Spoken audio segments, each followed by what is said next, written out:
čia prasideda pasibaigus didžiai pertraukai, tiksliau sakant, neprasideda, o toliau tęsiasi mūšys dėl bronzos. 2-1 serijoje pirmaujantys Šiauliai šiandien stengiasi iš visų jėgų laimėti tą trečiąją paskutinę pergalę ir taip užbaigti sezoną pergalingai, užbaigti taip, kaip jie yra įpratę tradiciškai užbaiginėti LKL čempionatus pastaraisiais metais. Tai yra iškovodami bronzos apdovanojimus. Tačiau šiais metais ir šiose konkrečiose rungtynėse jų laukia dar labai daug darbo. Aikštė šeimininkai, Neptūno krepšininkai pasiruošę yra grąžinti seriją į Šiaulius lemiamoms 5 rungtynėms. Ir dabar po Martyno Mažeikos pirmojo taiklaus metimo Neptūno komanda vėl padidina savo pranašumą iki 3 taškų. Pratęsimu baigėsi pirmosios 2 rungtynės šioje serijoje, tarp jų ir mačas štai šioje Klaipėdos Neptūno krepšinio arenoje.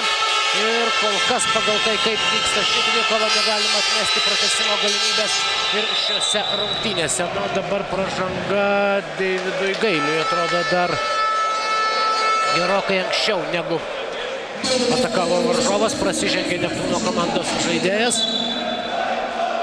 Trečioji pražanga jam, 3 pražangas Neptūno komandoje surinkęs yra ir Paulius Markeliūnas. Skaičiai šie aktualūs ypatingai Neptūno komandai, kuri turi savo gretose tik tai 9 krepšininkus.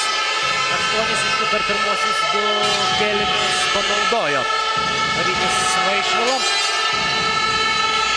10 sekundžių Šiaulių atakai. Gintautas Vileika po krepšiu, metimas netaiklus ir sugriebė kamuolį Deividas Gailius, skuba į priekį, perdavimas Mažeikai, Mažeika į kraštą laisvam likusiam komandos draugui. Netaiklus Eitutavičiaus metimas ir dabar jau grūmėsi po savojo krepšiu sėkmingai Saulius Kuzminskas. Kova dėl atšokusių kamuolių beveik lygiai grūmėsi dėl jų abi komandos. Pagrindiniai rezervai. Jų galima išvelgti tiek vienoje, tiek kitoje komandoje. Neptūno ekipa tragiškai prastai metė baudas. Iš 23 tik tai 13 buvo taiklių. Tai reiškia 10 potencialių papildomų taškų, kuriuos galėjo turėti, tačiau neturi. Neptūno krepšininkai. Šiaulių komandos tritaškių pataikymo procentas tik tai 23 po pirmųjų 2 kėlinių. Aišku viena, jog viskas šiose rungtynėse dar prieš akis.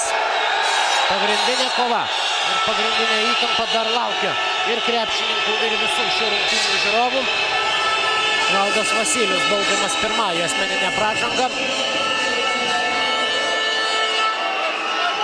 Ir Virginijus Praškevičius stos prie baudų metimo linijos, žaidus nepilnas 2 minutės.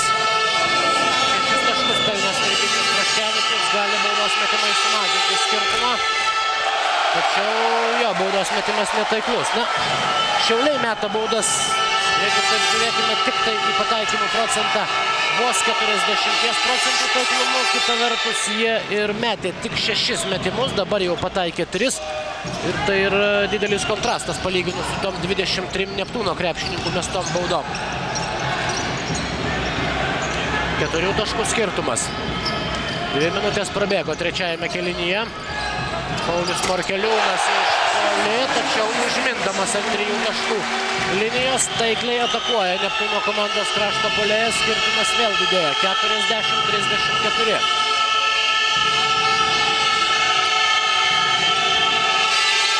Virginijus Praškevičius paliktas laisvas, tačiau jo tritaškis skrieja pro šalį.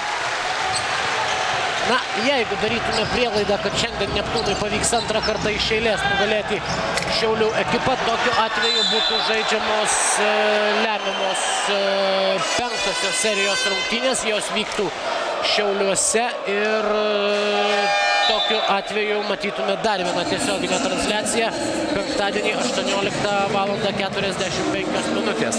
Priešingų atveju, jeigu Šiauliai šiandien iškovotų pergalę, jie užbaigtų šią seriją, iškovodami 6-ąją LKL bronzą iš eilės. Tačiau teks pavyks kaip reikiant pavargti Šiauliam, nes štai dar kartą priverčia juos klysti aikštės šeimininką Arvydas Eitutavičius. Nepaisant spaudimo persivaro kamuolį užtikrintai į varžovo aikštės pusę. Čia Paulius Markeliūnas, vienas, antras klaidinantis judesys, ieškoma varžovo pražangos, jos nėra, Šiauliai turi kamuolį, skubai greitą kontrpuolimą, tačiau vos išsaugo kamuolį savo rankose, griūdamas sugeba sugauti jį ir numesti komandos draugui Gintaras Kadžiulis. Kuzminskas pats meta nebaigė, tačiau pats nusiima kamuolį ir dabar jau antrą kartą atakuoja Kuzminskas ir antrą kartą nesėkmingai, o dabar Gediminas Maceina prasižengia aikštės viduryje. Vėlgi paprasta asmeninė pražanga. Vaidotas Volkus netrukus pasirodys aikštėje. Na, vėlgi jau ne pirmą kartą Šiauliai stabdo štai tokias atakas, žaisdami ties nesportinės pražangos riba. Tačiau, kita vertus, šiandien nuo pat rungtynių pradžios arbitrai parodė, jog leis komandom kietesnį žaidimą, nešvilps kiekvieno prisilietimo ir kiekvieno kontakto. O tai reiškia, jog krepšininkai gali susikoncentruoti į krepšinį ir kuo mažiau kvestionuoti tą ar kitą rungtynių arbitro sprendimą. Vaidotas Pridotkas nepataiko iš po krepšio Šiaulių komandos žaidėjas. Čia pat kamuolys jau Šiaulių baudos aikštelėje ir čia pat jis jau Šiaulių krepšyje. Deivido Gailiaus rezultatyvus perdavimas Martynui Mažeikai, kuris pelno 12 tašką, 3 dvyliktukininkai Neptūno gretose, Vasilis, Markeliūnas ir Mažeika. Likę komandos draugai pelnė viso labo tik 6 taškus. Gražaus perdavimas po krepšiu ir nenusileisdamas ant žemės užbaigė ataką Gintaras Kadžiulis, mažindamas skirtumą iki 6. Šiaulių komanda dabar atsilieka didžiausių skirtumų. Šiose rungtynėse buvo atsilikusi iki taiklaus Gintaro Kadžiulio metimo. Deivido Gailiaus sudėtinga ataka. Apsigina Šiauliai ir išsaugo kamuolį savo rankose, o dabar jau nespėja grįžti po savojų krepšių Neptūno ekipa ir baudžiama yra už tai Vaidoto Pridotko dvitaškių metimu. Na, čia jau pusę darbo, jeigu nedaugiau, padarė Gediminas Maceina. Įpusėjo trečiasis kėlinys, kuriame ir toliau verda atkakli, kieta ir nuožmi kova. Na, to ir reikėjo tikėtis. Vien pažvelgus į tai, kaip klostosi pirmosios trejos šios serijos rungtynės.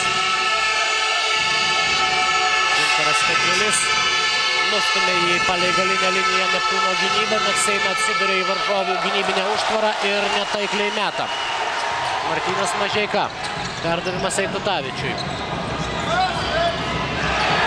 Ir įspūdingas Valdo Vasiliaus dėjimas iš viršaus, sudreba netgi visa Neptūno sporto arena nuo ovacijų skirtų aikštės šeimininkų krašto puolėjai. Štai šis epizodas, tikrai pasigerėjimo vertas momentas ir Antanas Sireika prašo minutės pertraukėlės, Neptūnui vėl įgyjus 6 taškų persvarą, 44-38.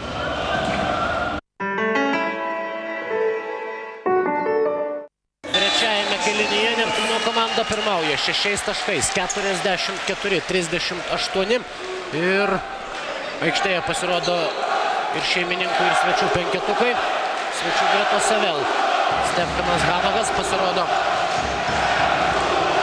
nuo atsarginių žaidėjų suolelio. 3 minutės praleido jis per pirmąją rungtynių dalį, pelnė 2 taškus.